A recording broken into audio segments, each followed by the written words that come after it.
अबे तू क्या मेरी जिंदगी का मालिक है? अबे तू क्या मेरी मौत का फैसला करने वाला है? अरे दुनिया में जो कोई भी आया, इस दुनिया में अल्लाह के हुक्म से आया। मौत का भी वक्त लिखा हुआ है, रिज़्क़ भी लिखी हुई है और इज्जत भी लिखी हुई है। अब इंसाफ करने का वक्त आया है, क्योंकि जितने जीत कर गए वो गूंगे बनकर बैठते थे विधानसभा में। फिलहाल हम लोग मौजूद हैं मुरादाबाद जिले के कुंदरका विधानसभा में, जहां पर आज अपने प्रत्याशी को सपोर्ट करने के लिए असदुद्दीन ओवैसी इस हेलीकॉप्टर के जरिए आए। बड़ा इंतजार था यहाँ की जनता को कि कब असदुद्दीन ओवैसी आएंगे और कब उनका दीदार किया जाएगा। अभी कुछ देर पहले यहाँ पर लोगों की भीड़, लोगों की तादाद आप देखेंगे कि किस तरीके से लोगों की भीड़ यहाँ पर जुटी हुई है। और असदुद्दीन ओवैसी जैसे आए तो उनका दीदार करने के लिए लोगों की भीड़ उमड़ पाई। यहीं पर मतलब पुलिस प्रशासन पूरी तरीके से चाक चौबंद है।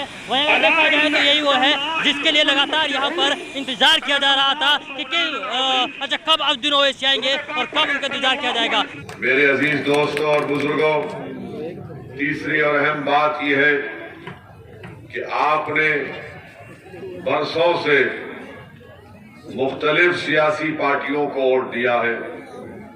आपने कभी कांग्रेस का साथ दिया तो कभी आपने सपा का या बसपा का साथ दिया, उनको वोट भी दिया, उनको मुख्यमंत्री भी बनाया, उनको संसद पार्लियामेंट में भी भिजाया, उनको विधायक भी बनाया।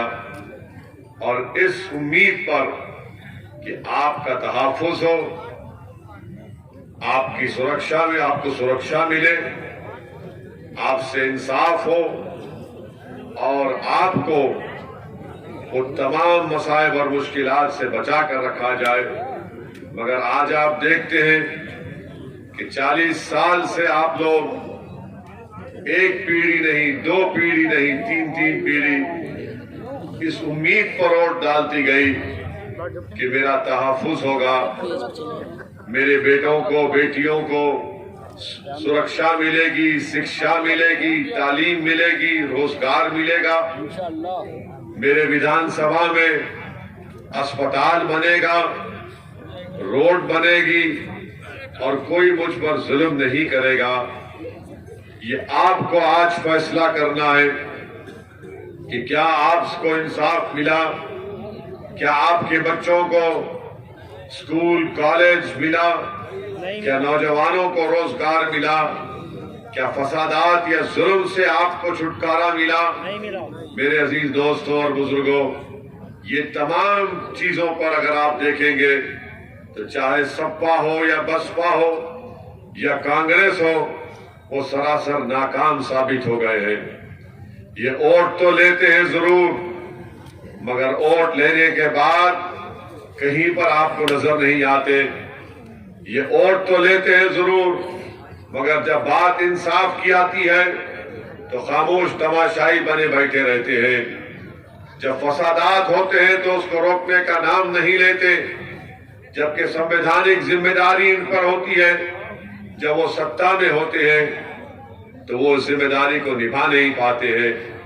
मेरे अजीज दोस्तों और बुजुर्गों, आपने देखा कि समाजवादी सत्ता में थी, अखिलेश यादव मुख्यमंत्री थे। 2013 में मुजफ्फरनगर का कांड हुआ, 50,000 से ज्यादा लोग बेघर हो गए। 100 की करीब 100 की तादाद के करीब महिलाओं की इज्जत लूटी गई, कई लोग मारे गए। मगर आज आपको जानकर हैरत होगी और तकलीफ भी होगी जो मैं कह रहा हूं। चांदपुर विधानसभा से समाजवादी पार्टी ने जिसको अपना प्रत्याशी बनाया, उसको अखिलेश की सरकार ने 2013 में मुजफ्फरनगर कांड में उसको गिरफ्तार किया था, जेल को भेजा था, उस पर मुकदमा लगाया था। आज वही शख्स समाजवादी पार्टी का प्रत्याशी है चांदपुर से। आप बताओ ये सब फैसला क्यों लिया गया? ये फैसला इसलिए लिया गया क्योंकि समाजवादी पार्टी और अखिलेश यादव जानते हैं कि अल्पसंख्यक समाज का मुसलमान एक कैदी है, वो डरता है और उनके पास कोई विकल्प नहीं है। इसीलिए वो ये समझते हैं कि किसी को भी हम खड़ा कर देंगे। मुसलमान बीजेपी के डर से सपा को वोट दे देगा। मेरे अजीज दोस्तों और बुजुर्गों, आज विकल्प आपके दरमियान में है, उसका नाम मजलिस इत्तेहादुल मुस्लिमीन है। आपको डरने और घबराने की जरूरत नहीं है। बीजेपी को हराना जरूरी है और हमारी भी कोशिश यही है, हमारी भी दुआ यही है कि दोबारा योगी आदित्यनाथ उत्तर प्रदेश के मुख्यमंत्री ना बने।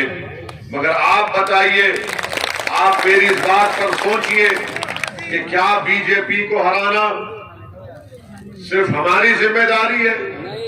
हमारी भी क्या बीजेपी को हराना अखिलेश यादव की जिम्मेदारी नहीं है? क्या बीजेपी को हराना बहन मायावती की जिम्मेदारी नहीं है? क्या बीजेपी को हराना कांग्रेस की जिम्मेदारी नहीं है? मगर आप देखते हैं कि 2014 में आपने बीजेपी के खिलाफ वोट दिया, तब भी 75 के करीब सांसद बीजेपी के कामयाब हो गए। 2017 में अखिलेश और राहुल गांधी मिल लिए, आपने उनको वोट दिया, बसपा को वोट दिया, तब भी बीजेपी कामयाब हो गई। 2019 के लोकसभा के चुनाव में अखिलेश और बहन मायावती मिले और सिर्फ 15 लोकसभा की सीट पर कामयाबी हासिल की, आपने उनको वोट दिया। बताओ फिर आपके वोट की अहमियत क्या है? जमहूरियत में आपकी वोट की अहमियत नहीं रही। आज अगर डरा डरा कर भी वोट हासिल कर रहे, तब भी बीजेपी जीत रही है। बीजेपी अगर जीत रही है तो हमारी वजह से नहीं, उनकी नाअहली की वजह से बीजेपी जीत रही है। उनके पास उनका वोटर नहीं रहा, वो भाग चुका है बीजेपी के पास। वो मोदी के गोद में बैठकर चाय पी रहा है और ये लोग आकर ये लोग मजलिस पर इल्जाम लगाते हैं कि ओवैसी की वजह से बीजेपी जीतती है। 2019 का चुनाव हम लड़े क्या? नहीं लड़े। हम तो नहीं लड़े, तभी बीजेपी कैसे जीत गई? 2014 का नहीं लड़े, 75 सीट पर बीजेपी जीत गई। 2017 में 30 विधानसभा पर हम लड़े। उत्तर प्रदेश में 403 विधानसभाएं, 30 लड़े तो बाकी पर अगर मान भी लिया जाए तुम्हारी बात को, तो बाकी विधानसभा पर तुम क्यों नहीं जीत पाए? याद रखिए मेरी इस बात को, उत्तर प्रदेश में हर समाज ने अपना एक नेता बना लिया। हर समाज ने अपना एक नेता बना लिया और हर समाज अपने से इंसाफ की जब बात करता है तो सपा हो या बसपा हो या बीजेपी हो, वो दौड़ते हो उनकी तरफ, उनके इंसाफ करने के लिए। और हमारा काम क्या है? हमारा तो कोई नेता आपने बनाया नहीं, कोई आपके लिए लड़ने वाला नहीं, कोई आपके मसाइल को उठाने वाला नहीं, कोई आपकी नाइंसाफी के खिलाफ, जुल्म के खिलाफ आवाज उठाने वाला नहीं। इसलिए कि सपा बसपा कांग्रेस जानती है ये कैदी है, इनको डराओ और इनका वोट हासिल करो, उसके बाद 4.5 साल तक इनको भूल जाओ। फिर जब चुनाव आएंगे तो फिर आकर इनके दरमियान में खड़े हो जाओ और उनसे कहो कि देखो मुल्ला जी, देखो भाईजान, देखो बड़े भाई, देखो चाचा, देखो माता जी, बीजेपी आ जाएगी, जिंदगी मौत का सवाल है, हमको वोट दे दो। ये कब तक जिंदगी मौत की बात करेंगे ये दल्ले?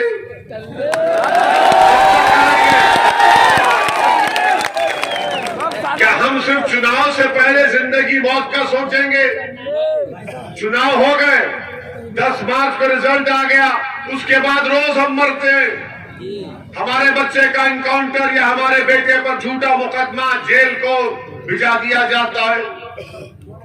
फिर उसकी मौत, उसकी जवानी जो बर्बाद हो रही है, उस पर कोई बात नहीं होगी। यानी सिर्फ चुनाव आता है तो जिंदगी मौत, जिंदगी मौत, जिंदगी मौत। अबे तू क्या मेरी जिंदगी का मालिक है? अबे तू क्या मेरी मौत का फैसला करने वाला है? अरे दुनिया में जो कोई भी आया, इस दुनिया में अल्लाह के हुक्म से आया। मौत का भी वक्त लिखा हुआ है, रिज़्क़ भी लिखी हुई है और इज्जत भी लिखी हुई है। ये आपको सिर्फ हवा करके थाली मारना नहीं है। 14 तारीख को जाके हाँ नहीं करना है, बटन दबाना है, दबाएंगे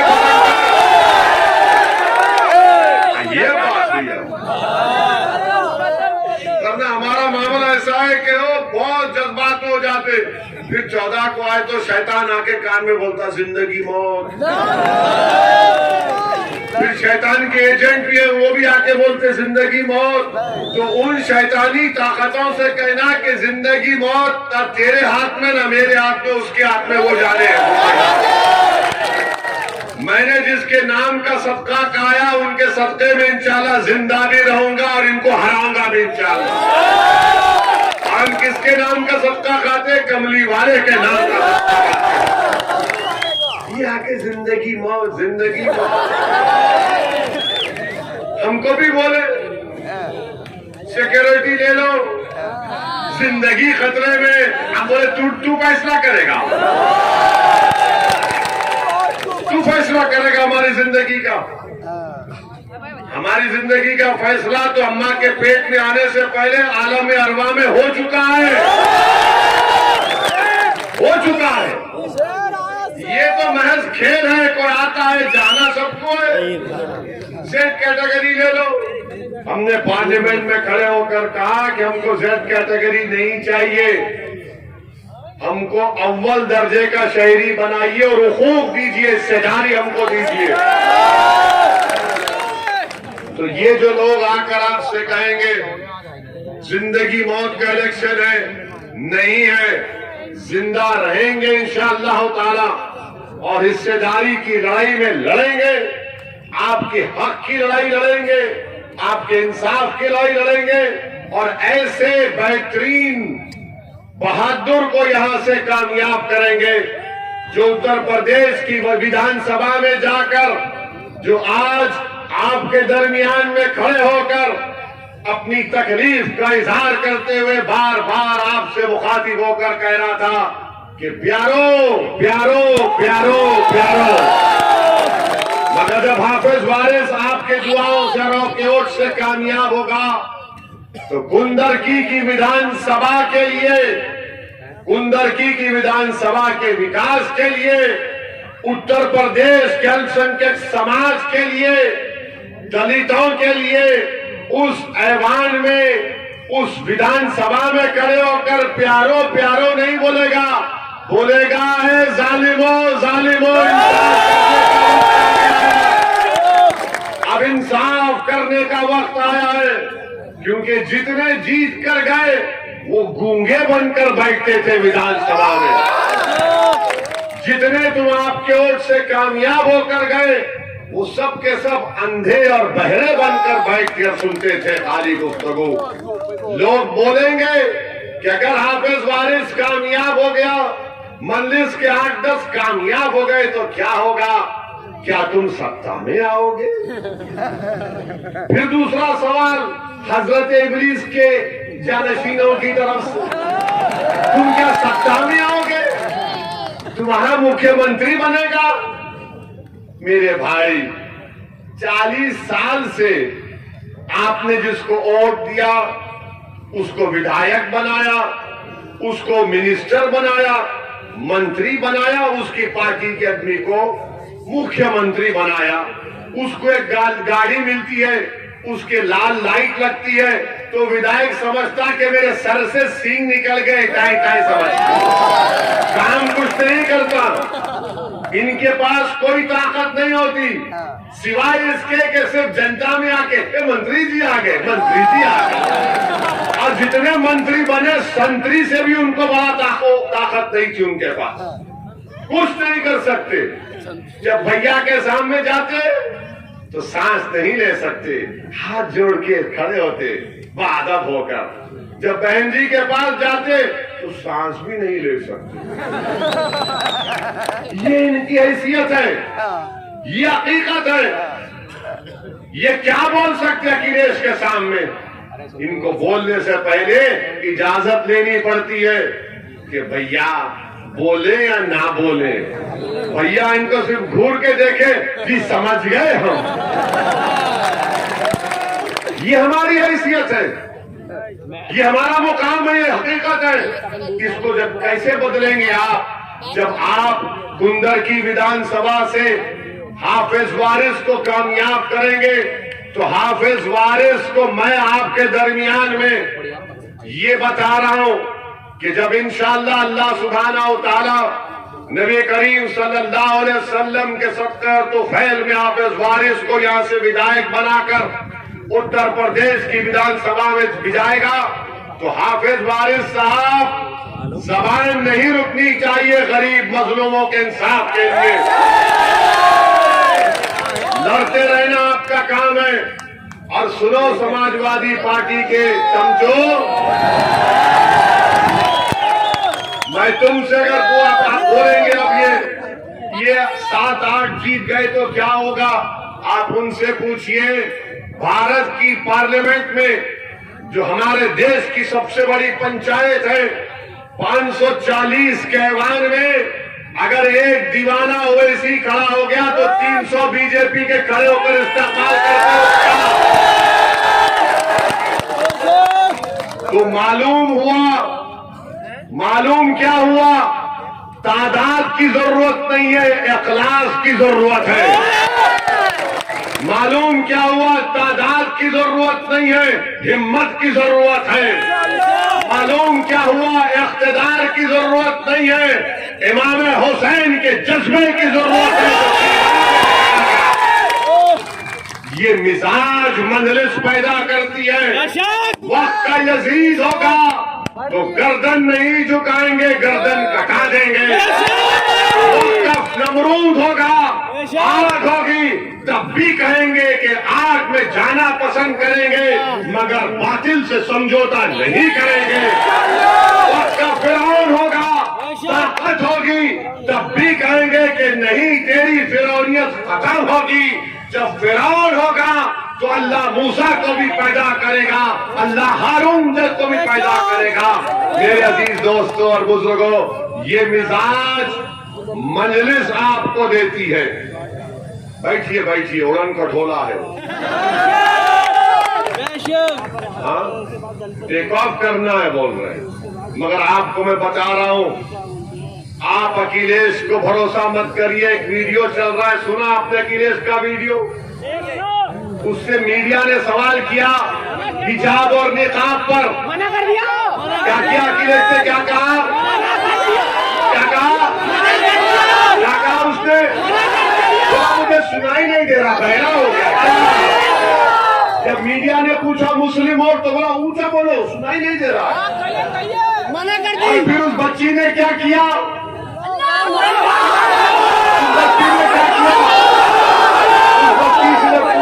BBC के इंटरव्यू ने कि तुमने नारा क्यों लगाया, तो उस बच्ची ने हम सबको जिंदगी का मकसद बता दिया। उस बच्ची ने कहा कि जब मैं डरती हूँ तो मैं कहती हूँ अल्लाह। तो जब तुम डरोगे तो क्या बोलोगे? जब जिंदगी मौत की बात करेगा तो क्या बोलोगे? जब जिंदगी मौत की बात करेगा तो क्या बोलोगे? समाजवादी के लोग जब डरते हैं क्या कहते हैं? भैया भैया। हम नहीं बोलेंगे, हम अपना हक बढ़ेंगे और 14 तारीख के दिन आप तमाम मंदिर का साथ देंगे ना? हाथ उठाइए, मंदिर का साथ देंगे, हाफिज वारिस को कामयाब करेंगे, इसको अपना खादिम बना लेंगे। तो आप मेरे साथ लगाइए नारा मजलिस इत्तेहादुल मुस्लिमीन। अब मेरे साथ पतंग को खींचिए डाल के।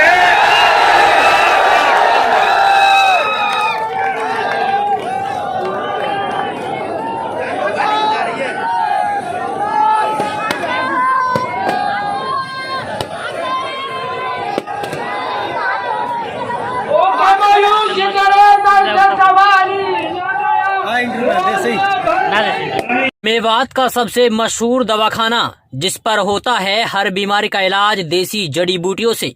मलखान दवाखाना पर होता है गंभीर बीमारियों के इलाज चुटकियों में।